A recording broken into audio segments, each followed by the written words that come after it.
কেয়ামত হয়ে গেল, 5 বছরের আগে নির্বাচন সম্ভব না, বলেছেন ডাকসুর সাবেক ভিপি আমাদের প্রিয় ভাই নুরুল হক নূর। তিনি ইদানিং একটু কথা বেশিই বলেন। জনগণের কথা এখন আর ভাবতে শুনি না, জনগণের পক্ষের কথাগুলো, মনের কথাগুলো এখন আর বলতে শুনি না। কারণ তিনি এখন সরকারের পার্ট, সরকারের প্রতিমন্ত্রী। বাংলাদেশের মানুষ ভালো থাকুক কিংবা খারাপ থাকুক, তার চেয়ার খুব মূল্যবান। যেই প্রবাসীদের অর্থে তিনি আজকে এত বড় নেতা হয়ে উঠেছেন, সেই প্রবাসীদেরই প্রতিমন্ত্রীর দায়িত্বে তিনি আছেন।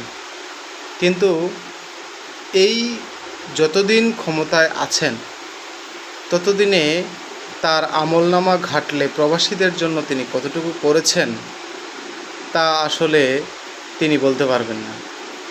তিনি তার কাজের বাইরেও আলোচনা করছেন, যেগুলো আসলে জনগণের পছন্দ নয়, মানুষের হৃদয় থেকে উঠতে বসেছেন।